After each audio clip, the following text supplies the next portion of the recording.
What's up, guys? Zerda here. Today we're going to be talking about just how good of a chance Alex Pereira has of becoming the GOAT, but I'm going to be showing you guys what he needs to do to become the official GOAT of the UFC. Not, not the second best fighter ever, not the third best fighter ever, the best fighter ever. Now, I've already done a series like this before. I'm making this my own series, okay, guys? I'm going to be doing this with a lot of people who I think have potential of becoming the GOAT. I did Ilia Topuria, who I think, maybe in, 7 years or something from now might become the GOAT. But Alex Pereira, in about 2 years or so, he could become the GOAT, especially with this plan.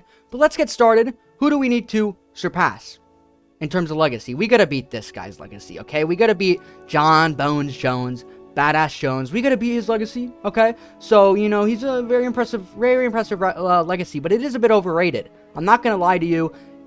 It's not the best, especially now. It's not aging well, but that's expected. Of course, a lot of these guys, they're not going to be the GOAT forever, okay? So even Alex Pereira, if he becomes the GOAT now, he's not going to be the GOAT for too long necessarily, especially with a lot of the killers we got coming up. But let's move on to, I'm going to show you guys the win percentages of their opponents real quick. This, I think, is just important to get through. I don't really care, but if you're one of these guys who cares so bad about, what's their opponent's combined record, well, I'll go ahead and tell you right now, this is in the UFC as well, because we're not counting the fucking regional scene or any of this bullshit. And, I guarantee you, Alex Pereira, his fucking, his record would be really good, especially because, guys like Ciryl, who have, like, 30 wins on the regional scene, or not the regionals, but, Ryzen and stuff like that. So, Jon Jones, he's got a very, impressive, 61% win percentage coming from his opponents right there. Their win percentage thing. And then Alex Pereira, bro, I'm just gonna say POATAN, bro. I don't know why the fuck I'm struggling so bad to say that. Listen, 65% for Alex winning percentage for his opponents. But who cares about this, bro? If this is what you're using to determine, oh, GSP's my GOAT because he's got a better, opponent's combined record, you're a fucking dumbass, bro. Sorry, no offense. But let's move on to Alex. Let's see, why does Alex have such a good potential of becoming the GOAT? Okay, well, for starters, he's 9-1 in the UFC. Okay, he's 37 years old, so we gotta move now. We gotta act now, because Jon Jones, what's he, 36, and he's the GOAT. But Alex Pereira, at 37 years old, he's got potential to be there, but he just needs to fight. He needs to be active, which he is. But for starters, he's got the win over Strickland, which is a championship level fighter. I know it wasn't a championship fight, but nevertheless, what the fuck? Are we not gonna act like this is not an impressive win? This is a championship level win. Imagine this were a title defense. Let's just count it as a title defense, basically. But whatever. Adesanya, we've got the Izzy, the big style bender win. Granted, we did lose to him too, but look, GSP. He's redeemed his wins, and how impressive is that, right? We always gonna say, if you redeemed it, it's whatever, and technically you gotta count it as, redemption, and I'm sure most of us would pick Alex to beat Izzy at light heavyweight, because he was middleweight, he was compromised, but he's got the Jan win. That was not a championship level fight, but again, it was a championship level fighter. Even though it wasn't 5 rounds, even though it wasn't, for the belt, it was still a win over a champion. It was a split decision, I'll talk about that later. But, we've got the Ciryl 2 times wins. The only man to defeat Ciryl in the UFC. Did it twice. Very impressive. Even better the second time. Rip my boy Ciryl.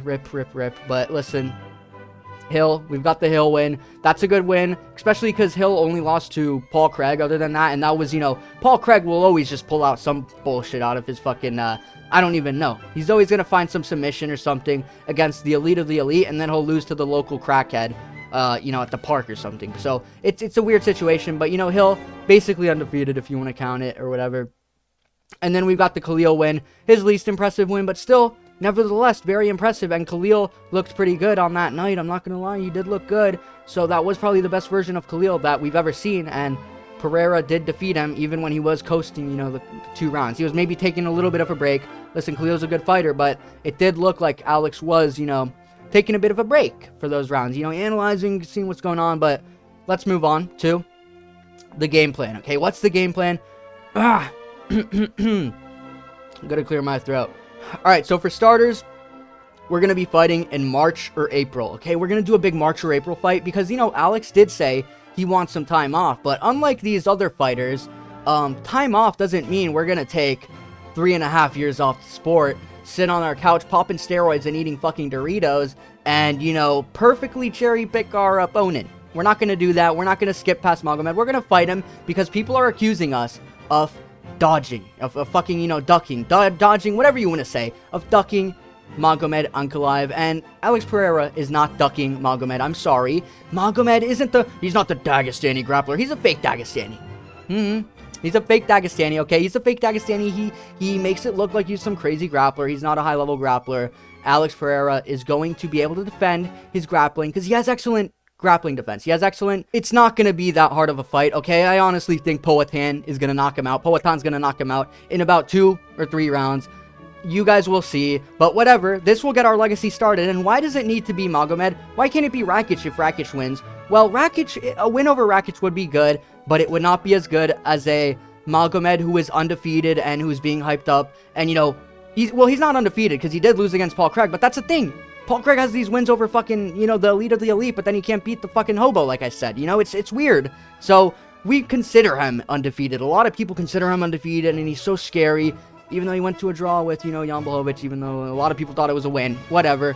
But, dude, this is an important win to get because the community's hyping him up. The people, the Izzy fans are, you know, saying that this guy's the guy to beat fucking Alex. He's gonna just grapple him. He's gonna go in there with the smart game plan because everyone else, you know, they don't shoot for takedown. Because it's that easy to just, you know, take down Alex.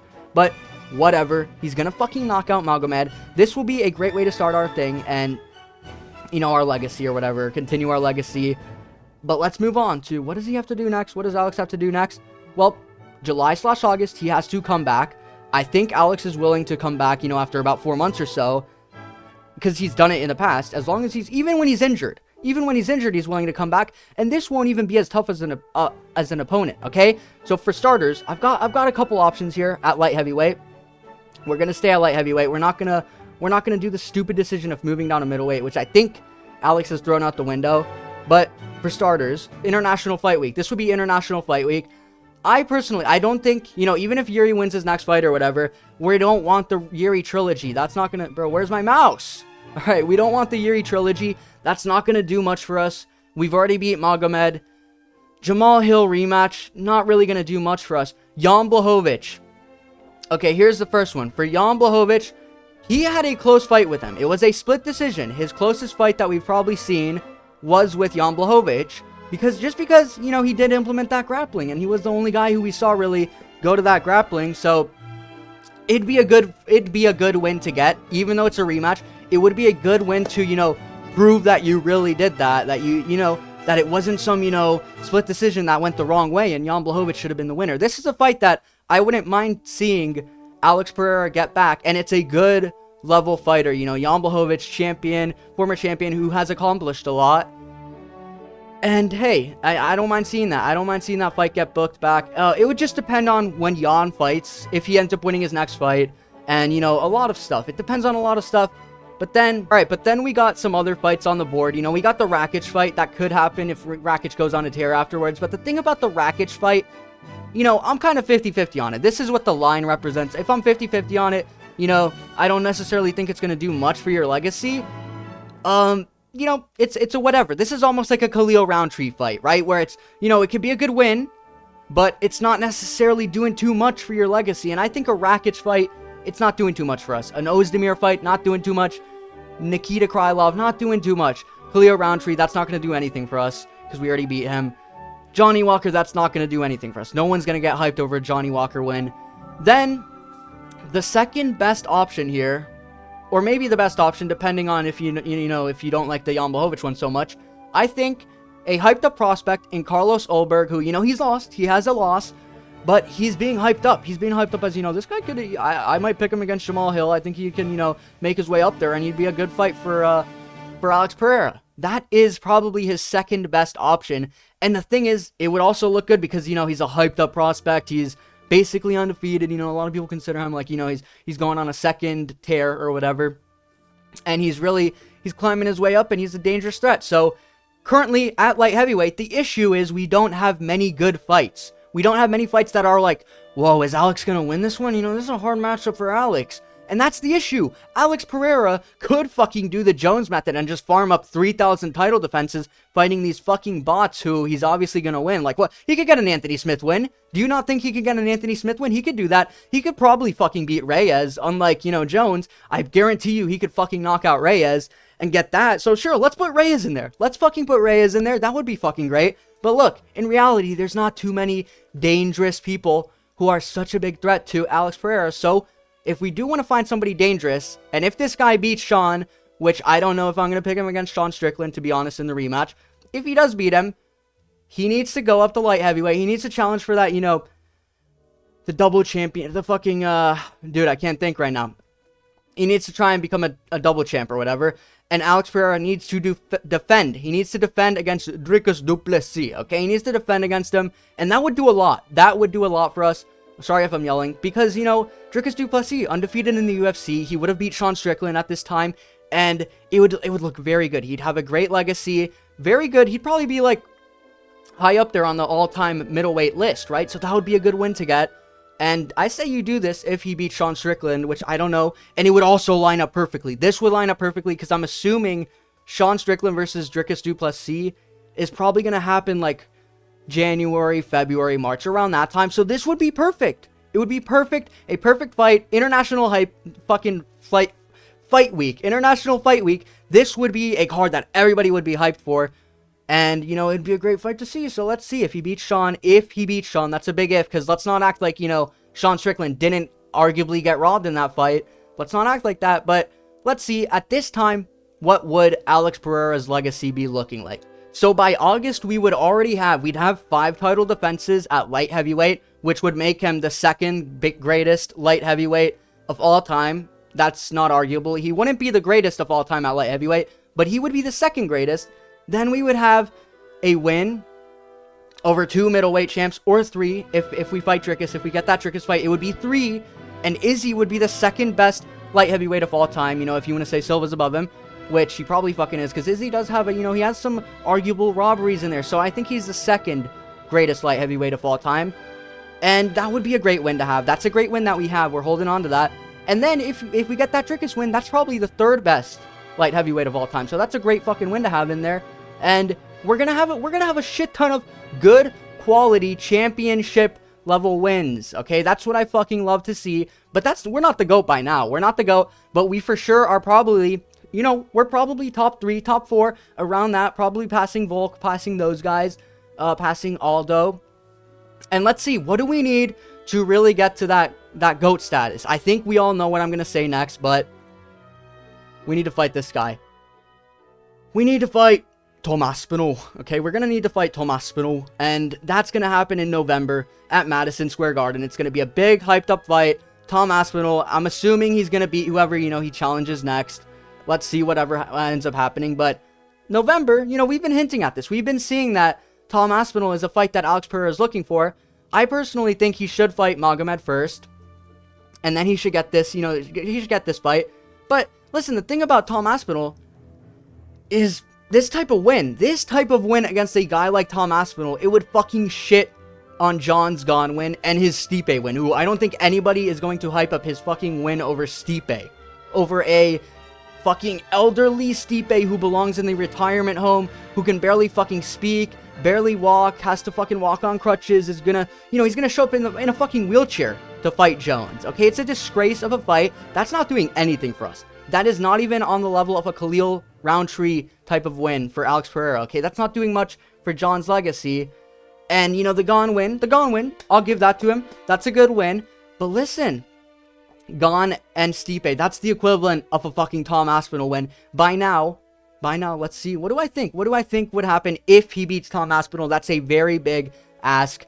You know, I don't know if he'll beat Tom Aspinall. It's kind of ridiculous to say that he does, just because Tom's looking so good. But, hey, if there's any man who can do it, it would be Alex Pereira, just because he has that fucking aura, and he's a different level beast. He's a different beast, and that left hook could land on Tom, and you never know, he could fucking knock him out, and we'll see if we live in that reality or not. We'll see what happens, and you know, we'll see. But if he does that, he's the GOAT now. Wait, but he is the GOAT now. Shouldn't have to match title defenses or some bullshit, okay? He shouldn't have to fucking match Jon's 38 title defenses, because that's fucking ridiculous. Jon Jones has what, 14, 13 title defense? How many title defenses does he have?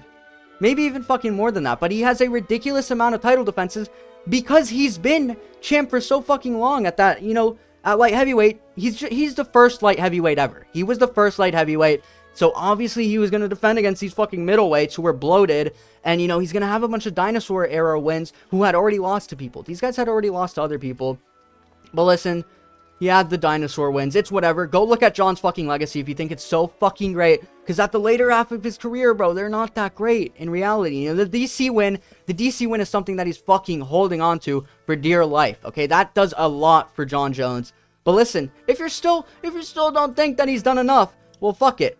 Just in case, brother. We're gonna fucking fight Ciryl Gane in 2025. I don't know when, February 2025, something like that. We'll do it just in case. And I think he could beat Ciryl Gane. I think he could. And we would defend our heavyweight belt. We would defend our heavyweight belt if we are Alex Pereira. And what would that do? Well, heavyweight champ with 1 title defense. Light heavyweight champ with 5 title defenses. So that's the second best light heavyweight of all time. And we'd be the middleweight champ. Or we would have been the middleweight champ with, you know, some good wins at middleweight. Some very good wins at middleweight.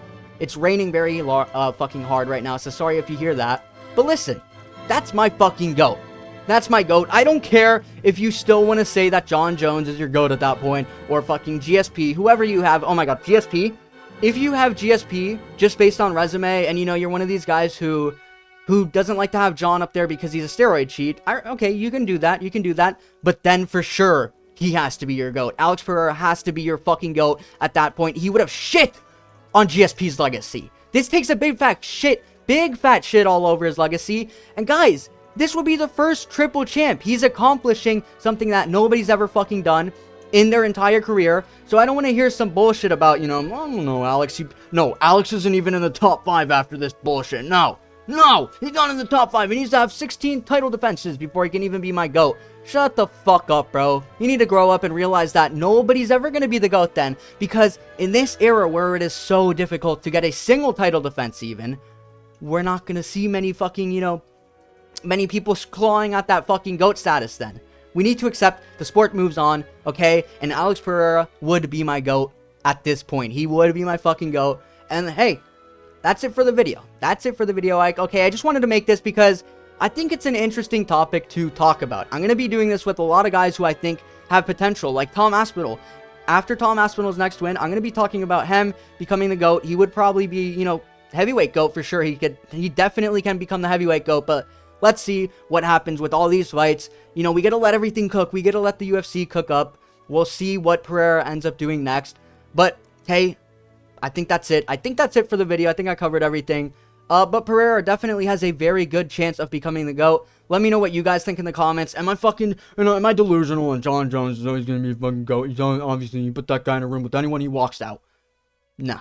I don't want to hear that bullshit. But, you know, let me know what you guys think. That's it for the video.